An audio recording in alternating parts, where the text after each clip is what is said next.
बोलो जयकारा बोल मेरे श्री गुरु महाराज की जय।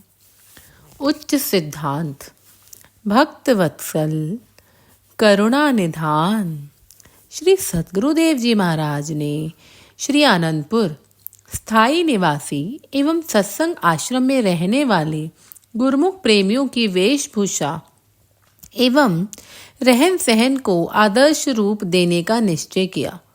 पुरातन से नूतन समय में गौरव गरिमा भी उसी अनुरूप ही बनाना समय की मांग थी।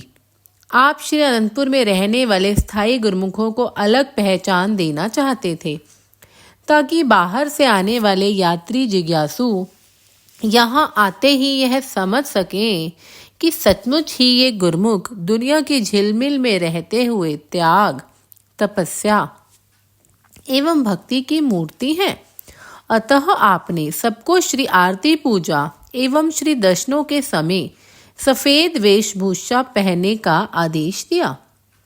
श्री आनंदपुर में अभी पक्की सड़कों का निर्माण नहीं हुआ था, इसलिए सेवा पर रंगदार कपड़े पहनने की अनुमति प्रदान कर दी गई। बाहर से आई हुई संगत ने श्री आरती पूजा एवं श्री दर्शन पर जाते हुए स्थायी एवं सत्संगी गुरुमुखों को जब सफेद वस्त्र धारण किए हुए देखा तो अनायास ही उनके मुंह से निकला, अपरंपार। श्री सद्गुरुदेव जी महाराज, आपकी महिमा अपरंपार है। कुछ प्रेमियों ने श्री चरणों में विनय की कि श्री परमहंस अद्वैत मद श्री आनंदपुर में श्री परमहंस स्वयं विराजमान हैं। उन्होंने अपने निवासियों को हंस बना दिया है। हंसों की डारें, कतारें और श्री आरती पूजा एवं श्री दर्शन का दिव्य नजारा हमें मानो बैकुंठ से बढ़कर खुशी प्रदान कर रहा है। श्री आनंदपुर में शरणागत परिवार एवं अन्य कम शिक्षित शरणागतों के लिए पाठशाला बनी हुई थी। आपने पाठशाला के साथ साथ सबके लिए रामायण, गुरुवाणी, संत वाणियों को कंठस्थ करने का आदेश दिया। यहाँ के प्रबंधक बाईजी से फरमाया कि हमारे शरणागत हर क्षेत्र में आदर्श बनने चाहिए। प्रत्येक मंगलवार को इनसे याद की हुई वाणियाँ सुनी जाएं और शेष थोड़ा थोड़ा याद करने को कहा जाए। चूंकि श्री आनंदपुर में सेवा का सिलसिला अधिक होने के कारण इस और अधिक समय देना कठिन था। आप स्वयं 6 मास पश्चात एक बार सब गुरुमुखों से धार्मिक पुस्तकों में से कंठस्थ किए हुए दोहे व चौपाइयों की परीक्षा लेते, पुनः उस पर नंबर भी अंकित करवाते। स्वयं श्री दर्शन देकर सबको पेपर बांटते। उस समय सबके मुंह से यही निकलता कि देखो, माता पिता भी अपने बच्चों से इतना हित नहीं करते जितना हमारे श्री गुरु महाराज जी हम सेवकों का ध्यान रखते हैं। गुरुमुख शरणागत चलते फिरते उठते बैठते दोहे चौपाइयों को कंठस्थ करते। ऐसा प्रतीत होता कि मानो हर समय यहाँ पर प्रभु गुणगान एवं महापुरुषों की वाणियों की धुन गूंज रही हो।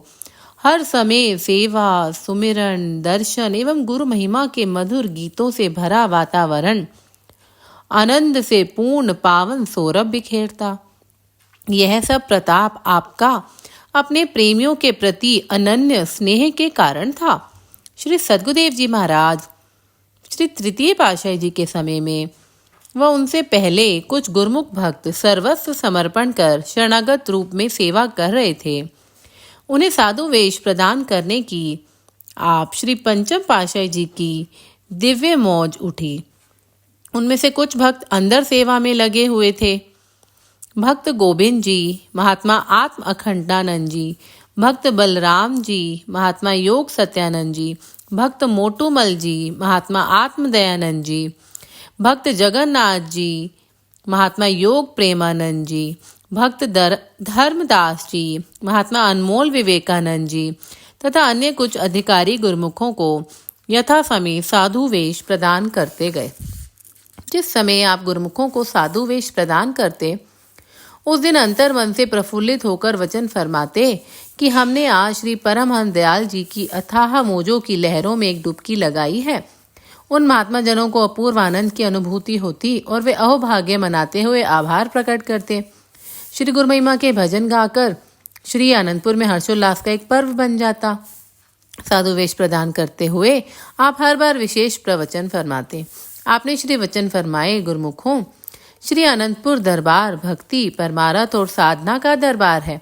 यहाँ पर रहने वाले सब प्रेमी जिज्ञासु साधु हैं जो कि 24 घंटे साधना में लगे हुए हैं। साधना भी वही कर सकते हैं जो अपने इष्ट देव श्री सद्गुरुदेव जी के बतलाए हुए आदेश अनुसार जीवन व्यतीत करें।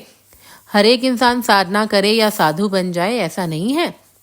अपने ख्यालों से न कोई साधु बन सकता है और न ही साधना कर सकता है।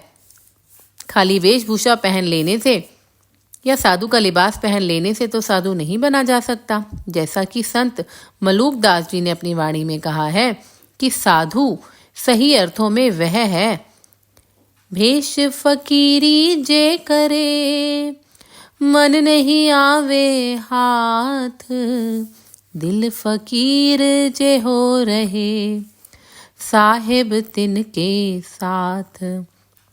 अगर साधु का वेश पहन लिया और मन को काबू नहीं किया तो वह साधु नहीं। साधु सही मायनों में वही है जिसने साधना करके मन को जीत लिया है, जिसके अंदर सद्गुण भर गए हैं। महापुरुषों ने फकीर का मतलब 4 अक्षरों में बयान किया है। फकीर के 4 शब्द अलग अलग हैं। वे इस प्रकार हैं। नंबर 1, फे अर्थात फाका। फाका किसको कहते हैं? इसका मतलब यह नहीं कि आदमी बिल्कुल भूखा रहे। इस तितिक्षा में लक्ष्य भी पूरा ना हो और जान भी गवा बैठे। इतना भोजन करे जिससे शरीर का काम चल सके और आत्म उन्नति का काम भी हो सके। जरूरत से अधिक ना खाए क्योंकि शरीर ही एकमात्र कल्याण का साधन है। इसकी हिफाजत करना भी इंसान का फर्ज है। नंबर 2, किनायत अर्थात सब्र संतोष। जैसी वस्तु मिल जाए उस पर संतुष्ट रहे, इधर उधर देखकर ईर्ष्या और तृष्णा ना बढ़ाए।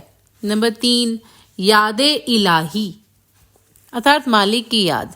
जो सद्गुरु की तरफ से शब्द मिला हुआ है उसका नित्य प्रति अभ्यास करना, यानी नित्य नियम से भजन सुमिरन करना। नंबर 4, रियाजत अर्थात उपासना करना। जो इस दरबार के नियम बनाए गए हैं, श्री आरती, पूजा, सेवा, सत्संग, भजन अभ्यास और दर्शन ध्यान, इनको नित्य प्रति श्रद्धा सहित करना। जो इन विचारों को दिल में धारण करेगा वह सही मायनों में साधु है। वह अपने लक्ष्य को पूरा कर सकेगा और जीवन की सफलता पा लेगा।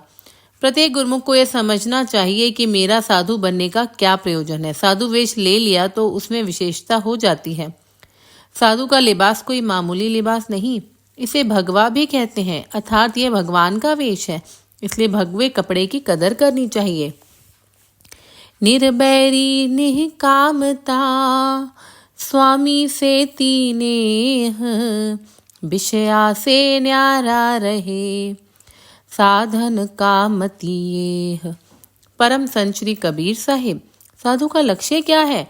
जो अपने आप को साधु की श्रेणी में गिने, वैर विरोध से न्यारा रहे, किसी प्रकार की इच्छा ना हो, कामना रहित हो, मालिक से प्यार करे, अपने इष्ट देव के प्रति गहरा प्यार और श्रद्धा हो और विषय विकारों से दूर रहे। ये सब लक्षण होना अति अनिवार्य है।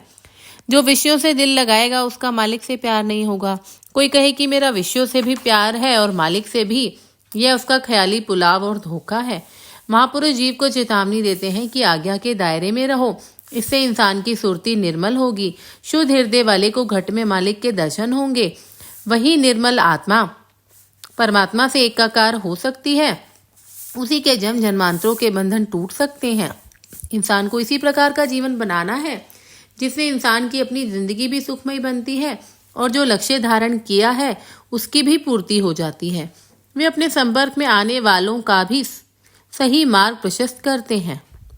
इस प्रकार साधु बनने के लक्ष्य को समझाकर आपने नई जागृति प्रदान की। आपके महान उपकारों और नए कायाकल्प से जीवन में स्फूर्ति भर जाती। हर गुरुमुख के दिल में लक्ष्य को पाने की लगन दिनों दिन बढ़ती जाती। आप कुछ समय उपरांत अधिकारी संस्कारी गुरुमुखों को साधु वेश प्रदान करते रहते। यह भी एक विशेष धुर दरगाही मौज को संपन्न करते। जनवरी सन 1973 ईस्वी का नया वर्ष श्री अनंतपुर में मनाया गया। प्रेमियों ने उमंग एवं उल्लास से नव वर्ष का स्वागत किया। श्री अनंतपुर को उस समय के उपलब्ध साधनों से अनुकूल सजाया गया। श्री सद्गुरुदेव जी महाराज ने फरमाया कि जितनी अधिक एवं सुरम्य साज सजाएं करनी हो वे श्री परमहंस अद्वैत मंदिर एवं श्री आनंद शांति भवन तथा श्री आनंद शांति धाम में की जाए। केले के पत्तों को गेट के दोनों ओर रखकर आम के पत्तों के तोरण बनाकर एवं पुष्पों से सजाकर स्थान स्थान पर रखा गया। कलश अपनी सुंदरता से आकर्षक बने हुए थे। प्रातः श्री आरती पूजा के पश्चात श्री दर्शन खुले। आपके शीश के चारों ओर किरणों की स्वर्णिम आभा बिखरा सूर्यदेव श्री दर्शन करते हुए मुस्कुरा रहे थे। उस सुनहली धूप में आपका तेजस्वी मुखमंडल प्रेमियों के हृदय गगन में नूरानी छवि की झलक से हर्षा रहा था। श्री प्रवचन फरमाए, गया पुराना साल अब आ गई नए साल की बारी, सबके मन में लालसा अब सुख मिलेगा भारी। सुख मिलने के तरीके का संत यह राज बताते हैं, नाम भक्ति की करें कमाई वे सच्चे सुख को पाते हैं। सदग्रंथों व सदशास्त्रों ने, संतों की वाणियों ने यह शोध कर परिणाम निकाला है कि अगर सुख मिलता है तो वह नाम व भक्ति की कमाई से ही मिलता है। नाम व भक्ति की दौलत एकत्र करने से इंसान सुखों से मालामाल हो जाता है, खुशियों से भरपूर हो जाता है। दुनिया की और चीजों में जो सुख है वह नाम मात्र है, केवल सुनने के लिए है, अनुभव करने के लिए नहीं है। क्षण मात्र के लिए जिसे सुन व देख लिया तो वह सुख नहीं है। कहते हैं ये मीठे फल जहर भरे हैं, सुख थोड़ा और विपद घनेरी। दुनिया के सामानों का सुख नाम मात्र को भासता है, वह स्थिर नहीं है। शाश्वत आनंद और सुख इंसान सत्पुरुषों की संगति में आकर नाम और भक्ति की कमाई करके ही प्राप्त कर सकता है। यह सब इतिहास बन जाता है। महापुरुषों की वाणियां बताती हैं, तारीख तुम्हें बतलाएगी दुनिया में खुशी का नाम नहीं, जिस दिल पे हवस का सिक्का है उस दिल के लिए आराम नहीं। दिल में तो दुनिया के सामानों की हवस और कामनाएं भरी हुई हैं और चाहता है मुझे सुख मिले, शांति मिले। यह कैसे संभव है? तारीख उसकी गवाह है। पुराने इतिहास बतलाते हैं कि इनमें खुशी नहीं है। जब तक दिल में दुनिया की हवस है तब तक खुशी नहीं मिल सकती। उन्होंने खुशी का राज बतला दिया। कहते हैं, जो दिल हवस में पाक हुआ दुख दर्द उसका सब दूर हुआ। जो दिल हवस से पाक हुआ दुख दर्द उसका सब दूर हुआ। जिस दिल में नाम की लगन लगी वह खुशियों से भरपूर हुआ। यही एक नुक्ता है। जिसके दिल में हवस है, कामनाएं हैं, उस दिल को कभी आराम व चैन नहीं मिल सकता। जो हवस और वासनाओं से पाक हो गया है और जिसने दिल में नाम और भक्ति की लगन को बसा लिया, उस प्रेमी का दिल खुशियों से भरपूर हो जाता है। गुरमुखों, खुशी, सुख व शांति सबको चाहिए। चाहे कोई भिखारी है, चाहे कोई गृहस्थी है, चाहे कोई साधु, त्यागी अथवा वैरागी है। आम लोग भी जद्दोजहद करते हैं तो वह भी सुख के लिए। ऋषि, मुनि, योगी, तपस्वी भी सुख शांति की ही कामना करते हैं। मगर अंतर क्या है?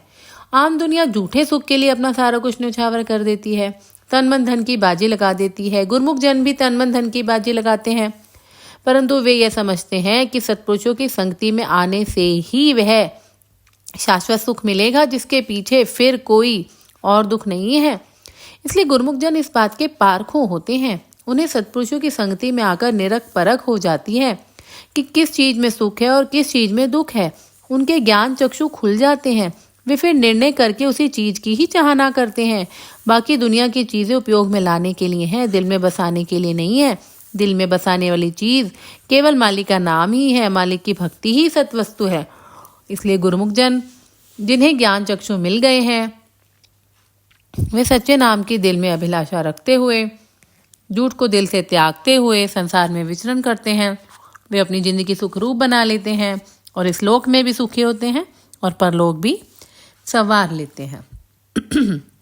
नव वर्ष के उपलक्ष्य में श्री दर्शन करने आए हुए एक भक्त जी ने श्री चरणों में विनय की कि भगवान, हमारा परिवार लंदन में रहता है। जब हम उन्हें फोन द्वारा आपकी लीला श्री प्रवचन सुनाते हैं तो वे आत्म आनंद के अमृत का रसपान करते हुए विनय करते हैं, ऐ श्री आनंदपुर वासी, अंतर्यामी, हृदय सम्राट, हमारे हृदय की पुकार को कब सुनोगे? हमारी आत्मा भी श्री दर्शन की आतुरता से प्रतीक्षा कर रही है। परीक्षा मत लो, प्रतीक्षा समाप्त करो। विनय करते हुए वह और सब पास खड़े हुए प्रेमी भावुक हो गए। आपने फरमाया, भक्त जी, जितनी व्याकुलता और आत्मिक प्यास उनकी बढ़ी हुई है, उससे कहीं अधिक हमें अपनी रूहों से मिलने के लिए बेकरारी है। अब इंतजार की घड़ियां शीघ्र समाप्त होंगी। हम तो उन्हें कितनी बार झलक दिखाते हैं, उनकी आंतरिक मांग साक्षात श्री दर्शन की भी पूरी हो जाएगी। सबने एक स्वर में कहा, हैप्पी न्यू ईयर। आपने भी श्रीमुख से फरमाया, गॉड इज एवरीवेयर। इतना स्नेह, इतनी समीपता पाकर प्रेमी गदगद मुक्त कंठ से गुरु गुणगान करने लगे। दिव्य शक्ति नर रूप में सतगुरु मर्त्य लोक में आते हैं। अथक परिश्रम से जीवों को लक्ष्य पथ दर्शाते हैं। प्रेमी प्रियतम का खेल निराला लीला कर दिखलाते हैं। स्वयं ढूंढकर रूहों को अपने संग मिलाते हैं।